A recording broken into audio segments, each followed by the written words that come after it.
보물 같은 여러분, 건강합시다. 오늘은 신문 내용을 먼저 볼까요? 코로나19 감염 예방, 미세먼지 생활수칙, 폭염 대비 건강수칙이 보이네요. 오늘 학습할 내용의 기사를 볼까요? 의약품을 올바르게 사용하지 않는다면 으실으실 거리고 콧물이 줄줄 나오네. 감기 걸린 것 같아. 엄마가 드시던 감기약이 남았으니 먹어볼까? 괜찮겠지? 식탁 위에 있던 무좀약이 어디 갔을까? 무엇이 문제일까요? 여러분이라면 이 상황에서 어떻게 할지 생각해 보아요. 오늘 함께할 보건 수업은 약물 오남용 예방을 위한 내용으로 주제는 다양한 약물을 대하는 우리의 자세입니다. 약의 개념과 종류를 알고 약물 오남용의 위험성을 이해합니다. 그리고 올바른 약물 복용 방법을 알아보고 약물 오남용을 예방합니다. 여러분, 약을 먹어본 적 있나요? 약은 왜 먹었나요? 약이란 뭘까요? 약하면 떠오르는 것들을 이야기해 봅시다.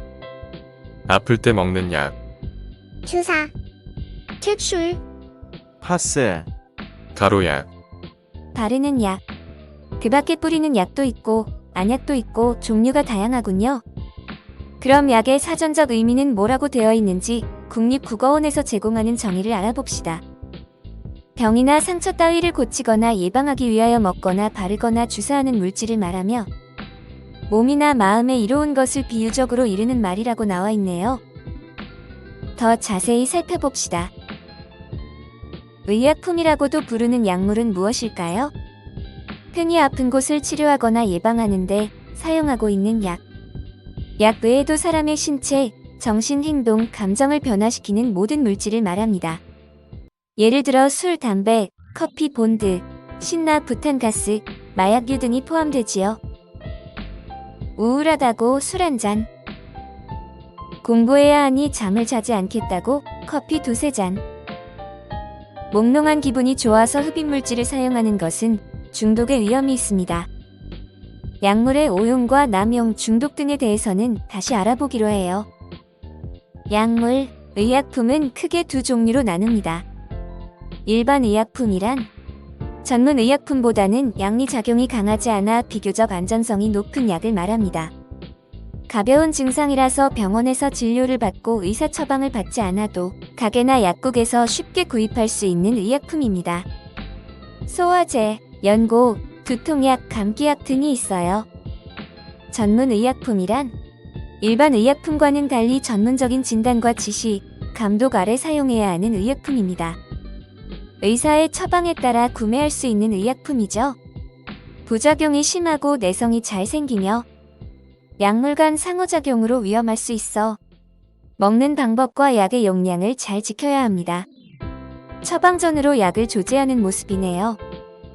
약의 종류는 다양하고 사용법도 다양합니다. 입으로 먹는 알약, 캡슐약, 물약 등이 있습니다. 약 효과가 빠른 주사약도 있고요.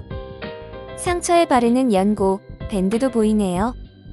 피부에 붙이는 파스와 상처를 소독하는 소독약도 있습니다. 이번엔 약물을 사용하는 목적에 따라 구분해 볼게요. 우리는 크게 세 가지 목적으로 의약품을 사용합니다. 첫 번째 목적으로는 예방이 있습니다. 우리는 질병에 걸리지 않게 하기 위해 혹은 질병에 걸려도 약하게 걸려 우리 몸의 면역체가 이기도록 예방접종을 합니다. 두 번째 목적은 질병의 치료입니다. 예를 들어 우리 몸속에 들어온 세균을 직접 죽이는 항생제를 사용합니다. 독감에 걸렸을 때는 항바이러스제로 몸속에 있는 바이러스를 없애기도 합니다. 질병에 걸려 나타나는 증상을 치료하기 위해 해열제, 기침약, 두통약, 설사약 등을 먹기도 하죠. 마지막으로 조절의 목적입니다. 고혈압 환자의 혈압을 조절하고 당뇨병 환자의 혈당을 조절하는 것이지요. 뉴스 내용을 보고 약물의 시험을 위험성을 앞둔 생각해 학생들이 봅시다. 잠을 쫓는다며 커피 우유나 소위 에너지 음료 마시는 경우 자주 보실 텐데 모두 카페인 성분이 너무 많습니다. 카페인을 이렇게 많이 섭취하거나 잘못 섞어 먹으면 큰 부작용이 날 수 있는데도 별 규제가 없어 청소년들이 위험에 노출되고 있다는 지적입니다. 이준흠 기자입니다. 소위 에너지 음료로 통하는 카페인 음료보다도 카페인이 4배 넘게 많이 든 커피 우유입니다. 시험 준비에 쫓기는 학생들이 잠을 쫓기 위해 일부러 찾아 마실 정도로 인기입니다.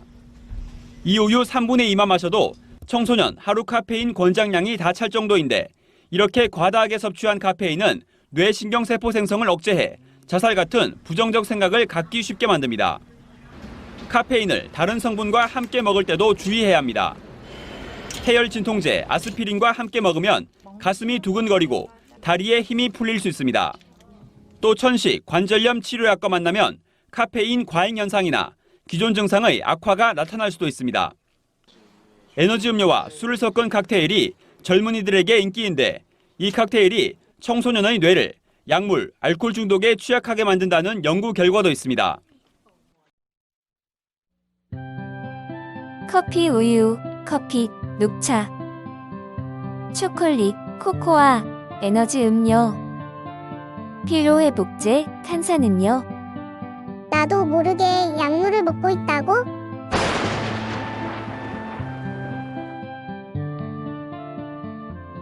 우리는 일상생활을 하면서 나도 모르는 사이에 아파서 먹는 의약품 외에도 식품을 통해 약물을 먹고 있습니다.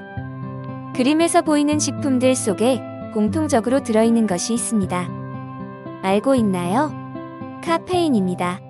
탄산음료 한 캔에는 카페인이 23mg 들어있어요. 에너지 음료 한 캔에는 62.3mg의 카페인이 들어있습니다. 초콜릿 1의 섭취량에는 카페인이 47mg. 우리가 치료 목적으로 먹는 감기약에도 카페인이 들어있는데요. 두 알 기준으로 30에서 40mg의 카페인이 들어있어요.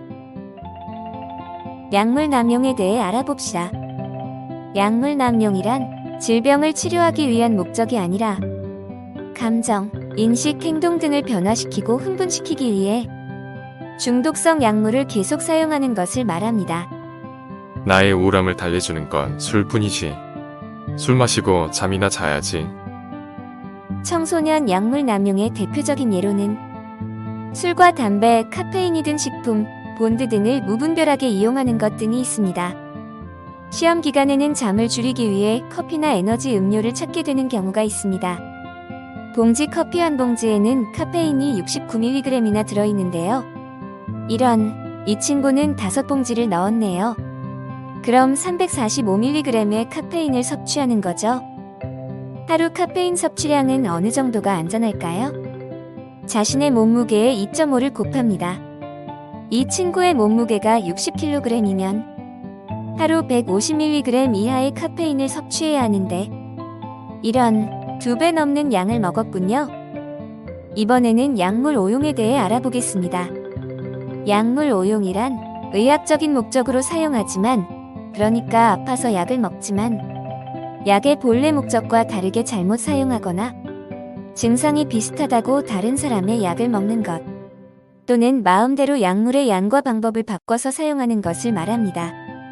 내 동생이 열이 나고 기침을 해서 감기약을 먹고 있는데 나는 콧물이 흐르지만 다 같은 감기약이니까 동생 감기약 먹어야지.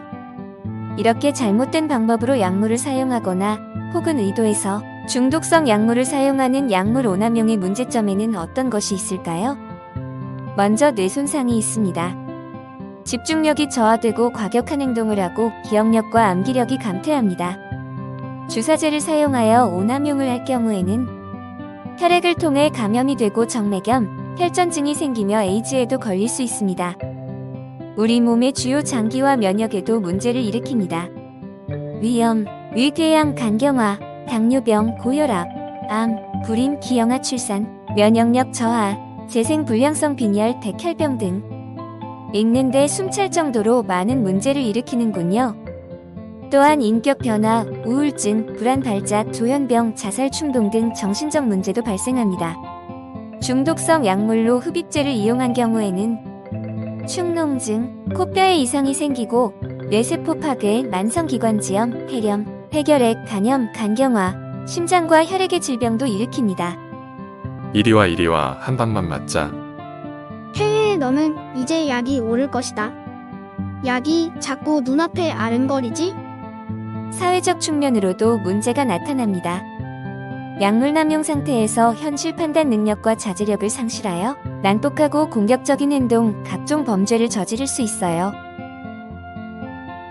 여러분, 올바른 약물 사용법을 알아볼까요? 약물의 종류를 알아보았던 약국으로 가봅시다. 먼저 우리가 입으로 먹는 약이 있습니다. 먹는 약은 소화기계 작용에 따라 코팅되어 있는 약도 있고 캡슐에 쌓여 있는 약도 있어요. 먹는 약은 충분한 양의 물과 함께 먹습니다. 그리고 약은 쪼개거나 부수거나 씹어 먹지 않습니다. 약의 형태가 변하면 몸속에서 부작용을 일으키거나 약의 효과가 떨어질 수 있습니다. 약은 적당한 온도와 습도에서 보관해야 하는데요. 직사광선을 피해 서늘하고 건조한 곳에 보관하고요. 약을 다른 용기에 옮기지 않고 처음 상태로 그대로 보관하는 것이 좋습니다. 마지막으로 어린 아이의 손에 닿지 않는 곳에 보관하여 약물 안전사고가 나지 않도록 예방해야겠죠? 우리가 구매한 약 속에는 사용 설명서가 들어 있습니다. 처방전으로 구매한 약 봉투에도 약에 대한 설명이 있어요. 그 설명서를 버리지 않고 약의 용법과 용량을 잘 지켜서 복용합니다. 사용기한이 지난 약은 절대 사용하지 말고 약이 쓰거나 귀찮다고 물 대신 음료수와 함께 복용하지 않습니다. 액체약은 잘 흔들어서 계량컵을 사용해 먹고 약병에 직접 입이 닿지 않게 주의합니다. 연고 사용 시에도 손과 적용 부위를 깨끗이 씻은 후 용기의 끝이 환부에 닿지 않도록 합니다. 면봉을 사용하는 것도 좋겠죠? 약국에는 폐의약품 수거함이 있습니다. 사용기한이 지난 약이나 변질되고 오염된 약, 설명서가 없어 정확한 용도를 모르는 약은 가까운 약국이나 보건소에 물어본 뒤 폐의약품 수거함에 분리 수거합니다. 여러분, 동일한 약물도 잘 사용하면 약이 되고 잘못 사용하면 독이 됩니다. 중독성 약물의 남용을 예방하고 올바른 약의 사용법을 익혀 약물 오용을 예방합시다. 보물 같은 여러분, 건강합시다.